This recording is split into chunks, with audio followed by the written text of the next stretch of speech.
this into something positive and maybe it'll spread. He's the most positive person on his job. Now you're cured. I feel good. Good morning and welcome to Positively Milwaukee. 2 students in our area are making it easier to share information about cancer, and they're lifting the spirits of a child with the disease. Charles Benson tells us how they're doing that through writing.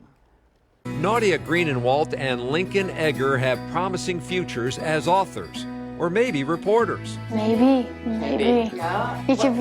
We can't tell you our jobs. How about we edit that part out because we can't have anybody learn about our jobs. All jokes aside, Nadia's first project was a thought-provoking biography called My Friend Lincoln. I just wanted to know what he was feeling and thinking at that exact moment. You might say this project started before Nadia and Lincoln had even met, when he was 2 and diagnosed with a brain tumor. Lincoln's mom, Kelly, says the cancer relapsed when he was 7. And so your world kind of gets turned upside down once more. But Kelly says treatments and long stays at the hospital were made easier this time around because Lincoln had friends, like his classmate and Taekwondo partner Nadia, who wanted to raise money to help with Lincoln's treatments. Her first idea was a lemonade stand. I thought bigger. And so she decided that she was going to write a book. Dolores, Nadia's mom, says she talked to Kelly about the idea first. You know, Lincoln was 7, she was 8, and I was kind of like, how is this gonna work? But Nadia prepared plenty of questions for Lincoln, some that others would stray away from. It was like really straightforward. She's like, you know, are you afraid to die? I don't think any adult would ask that question, let alone she was, are you afraid to die? And his response was, nope, I'm afraid of spiders. Nadia made a tough subject more approachable by describing cancer in words kids could understand. And it was amazing to have family members read the book after it was published and say, wow, I didn't realize how much you guys had gone through. And that was the story she told. But Nadia and Lincoln weren't done after that first book. They decided to write about other kids fighting cancer too. We wanted to do that to show other kids what it's like in a different point of view. And they wanted other kids to be the star of a book that was just about them. Not about their friends or their dog, just them. So the kids started a pay it forward method. So Nadia wrote Lincoln's book, so Lincoln went and wrote My Friend Mackenzie, and Mackenzie, with the help of her mom, wrote My Friend Jordan, and it just kind of continues. And those books have raised a lot of money. $27,000. The money may not be as important as what these stories mean to the kids they're about. It means that a friend is watching over you and making huge impact on stuff that they're doing. And these moms couldn't be prouder. And they're building a bond with the person that the story is being written about. And that truly, those will last a lifetime. Sadly, we don't know what that lifetime span is for some of these kids. So if we can just bring a smile to their face for that one special day that we're together, then success. Oh, that brings a smile to all of our faces. And Nadia was actually honored by People magazine for her work. She was named one of the top 10 girls changing the world. Congrats to her and Lincoln. They are truly making our community a better place. Playing sports is a huge part of school for a lot of kids, and sometimes that's the only reason they come to class.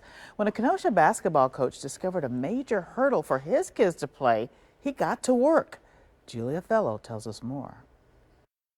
Basketball has been Kamari LaVille's passion since 2nd grade. I just get everything off my mind when I hoop. It just eases my mind. I can do it. It makes me feel good. I be focused on the rim of the ball. Many of his teammates at Ruther Central High School feel the same way. It is the only sport at this intermediate school in Kenosha. But there is one problem. I just need help. The physical is a major hurdle. Athletic director Nick Myers says roughly 40 athletes will be on Ruther's boys and girls basketball teams. Each of them are required to get a sports physical. The ones that we know of don't take insurance. It's just a walk-in, $40, $45, one-time physical.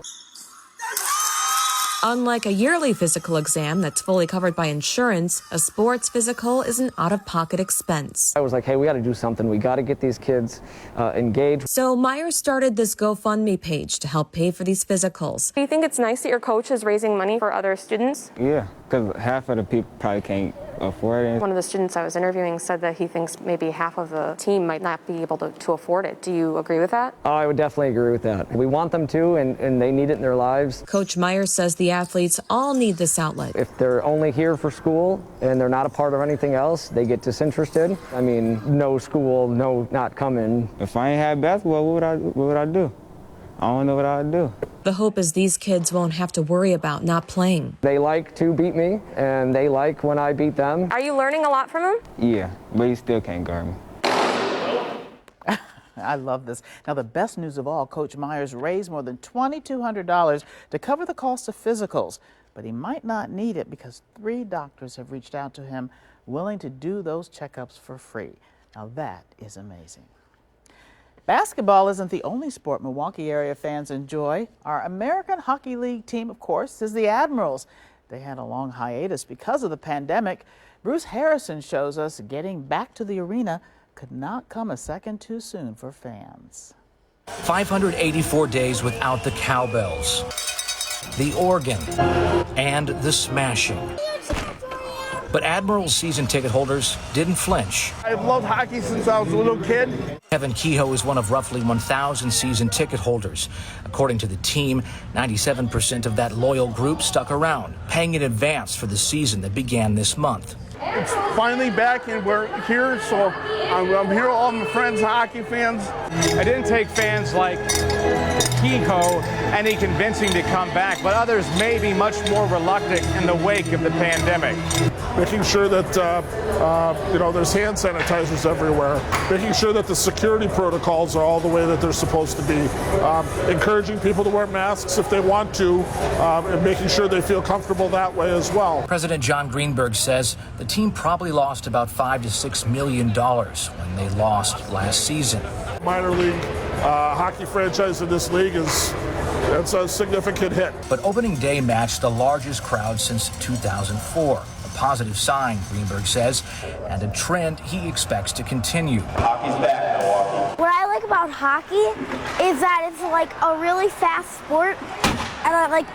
Superfan Crosby DeCare comes to most games and knows the Admirals may have been robbed of a title because of the pandemic. Yeah, I thought they were going to win the championship, so it's kind of sad. Yeah. It was super sad. I know for sure we would have won the Calder Cup easy. And though the team is struggling early in its first season back, fans like Crosby and Kehoe expect nothing short of a playoff run. And isn't it nice to get back to some of the things we knew and loved before COVID? And good luck to the Admirals this season. We just love to see all of our Milwaukee teams winning. Church hats can be true works of art. Meet a woman who is capturing that beauty and history after the break.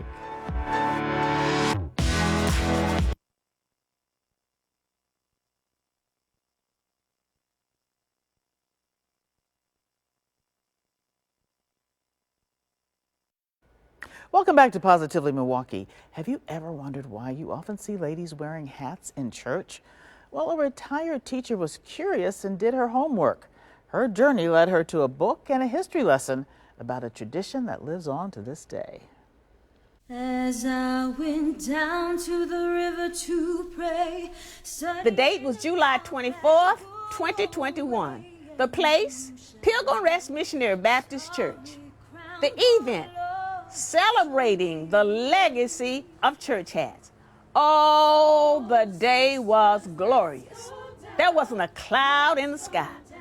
The master designer seems as if he pulled back the curtains and his sunlight and majesty reflected off of the ladies' church crowns called church hats. Willie E. Burge Robinson shares a passage she wrote. More on her writings later, but first, let's talk about Willie herself. She's a retired teacher with an abundance of enthusiasm for life. When you just look at the world, you look at the all of the things in creation. I mean, just the little animals and the birds and all of that. It's just so awesome to see that and to know that it's part of creation, but it was created by a creator. I get excited. And that helped lead Robinson on a journey to investigate something she'd seen all her life, ladies in church wearing hats. She has fond memories of her 102-year-old mother donning a headpiece when her mom entered a place of worship. I made a visit home one Mother's Day, and they were having a special program. In fact, all of the women of the church were invited to wear church hats. And I said, oh my goodness, because I'm not a church hat wearer. So I decided to go through my mom's boxes. And it was like a treasure hunt. But then I had an aha moment. How can I preserve this legacy? I decided to put together a booklet. And my cousin saw the booklet. He said, you should write a book. I had no intentions of writing a book, but that's how it all started. Yes, she wrote a book called Mama's Church Hatitude. Our African American ancestors found a spiritual oasis in their head covering. Symbolically, it was a way of escape to a place of peace in the midst of doom and gloom. They created within their heart a place of abundance and hope. The African American woman that sits under a church hat has a long history of stories of struggles, triumphs, and overcoming. Robinson discovered that hats became popular in black churches after the end of African American enslavement. Well, the significance of hats in the black church is rooted in scripture that was written by the Apostle Paul. Our African American ancestors took that literally, that when you go to attend church, you are to cover your heads because that's your way of honoring God. I just feel a spiritual connection to them when I see them wearing church hats. It's like they're still connected to their spiritual roots. So what inspired Robinson to dive deep into hat history? Gayle King was interviewing Tyler Perry, and his story just hit me. The words that he said, keep on digging. And he related the story how he was trying to dig a well and the well diggers was getting ready to give up, and he said, just keep digging. And it was a few inches before they struck water. And I just became so inspired. I started to write, and it was like a couple of weeks after that inspiration that my books was published. So I just want Tyler Perry to know that he is the inspiration that pushed me to get those 2 books published. It's almost like you were led by something bigger than you. You are exactly right. And that led to Willie Robinson's other book, Pouring Out God's Grace from a Mason Jar. It's part of me, and it's called an anthology, and it's stories of people's lives, true stories that touched my life and that made such an impact that I wanted to just share their stories through my eyes, but also how it tied in and related to Scripture and to the grace of God that's poured out on everybody. It's clear Willie Robinson is a natural motivator and creative force. When I taught at Bayview High School, it was such a grand experience because I'm always a person that goes outside the box. I went outside the box on everything. I did everything with my students. I taught 9th graders, but we did all kinds of community projects that reached the community. So in a way, Willie Robinson is still teaching through her books and her supportive ladies proud to show off their church crowns. Ladies from around the city gathered together, creating a beautiful canopy of sisterhood with the spiritual backdrop of elegance and grace. I don't have a place for pride in my life.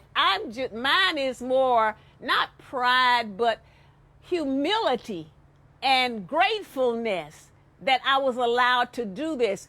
And I just want as many people as possible to read it, because everybody that purchased the book and read it, they're just so encouraging. They send encouraging words, and it's so inspiring. And listening to Willie's words, I get a heady reminder of the power of tradition, faith, and self-expression. No one can sit under a church hat like a sister. On Sunday morning across the nation, there's a sister sitting under a church hat in every congregation. My life purpose really is to help people, to touch and change people's lives in a positive way, in whichever way I can. That's my purpose for living. That's my life purpose. There's a spiritual anointing upon her face, reflecting the glory of God's amazing grace. Don't you just love Willie's spirit? By the way, her books are available on Amazon. And we want to thank you so much, Willie, for all that and the history lesson that you're teaching us, and just being an inspiration in our community. We need more people like you. Well, coming up after the break, a house in Waukesha that's a living work of art. But first, let's meet our Positively Milwaukee Pet of the Week. Hi, I'm Johanna Szymanski with HAWS, the Humane Animal Welfare Society. And today I am visiting with my friend Irene, who is available for adoption. Irene is about 12 years old. She came to us as a stray, and she is Front Paw Declawed. She is a very sweet kitty who likes to hang around and be pet and cuddled. We are looking for a home for her with pretty much anyone. She's a little older, so probably younger cats might be a little much for her. But a calm home with kids would be just fine. Today I also wanted to tell you about HAWS Thanks for Giving Me a Home promotion. There's no one more thankful than a newly adopted pet, and this month, through Thanksgiving, we are offering 50% off adoption fees for all animals 6 months or older. So if you are looking for a family member who's positively Milwaukee, please check out our website at hawspets.org or give us a call at 262-542-8851 for more information on who's available and who is positively Milwaukee.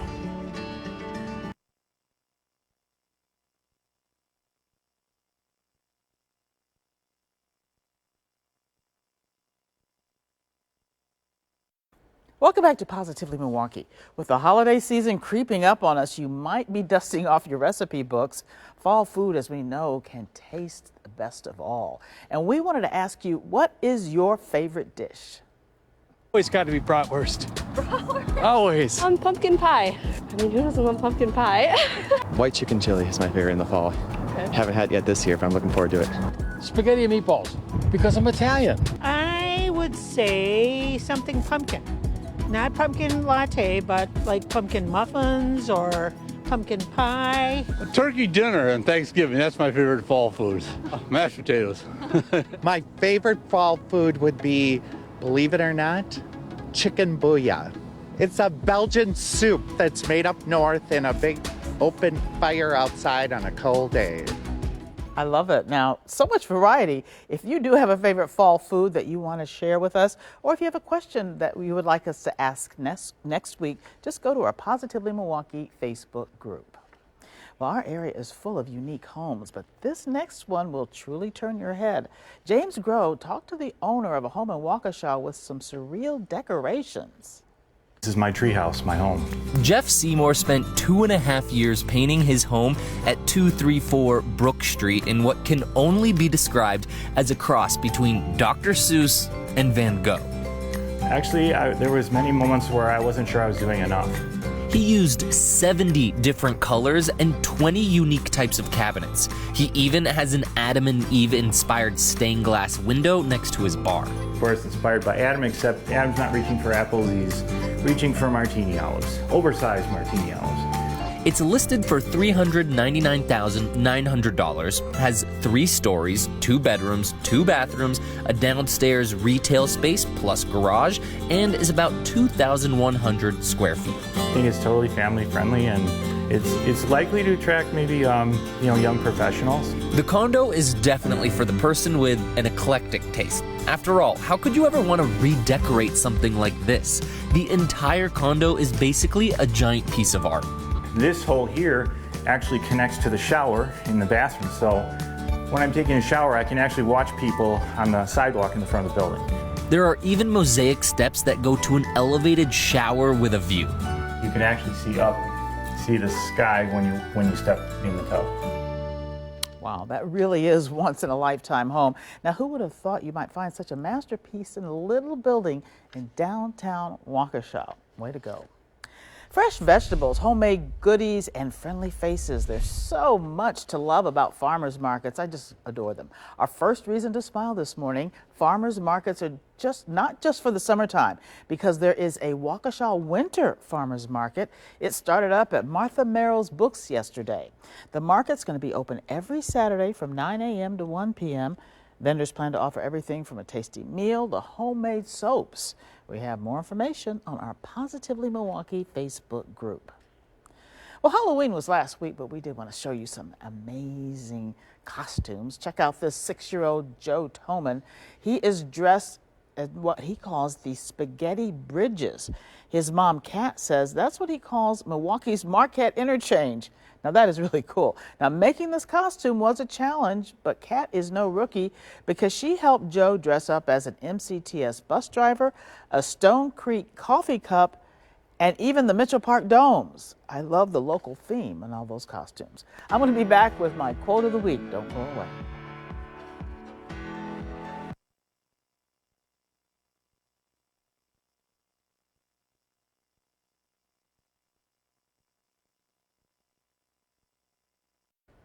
Holding on to resentment is like holding on to your breath. You'll soon start to suffocate. This week's quote is from Deepak Chopra. He is well known in alternative medicine and became famous for resigning his role as chief of staff at a New England Memorial Hospital to pursue broader forms of healing. Chopra believes in our consciousness, and he says it's tied to our physical health. Now, if your mind is filled with spite, anger, and resentment, you're going to feel that in the rest of your body. So as you go about your rest of the week, try to let go of any negativity that is holding you back. And as always, stay positively Milwaukee.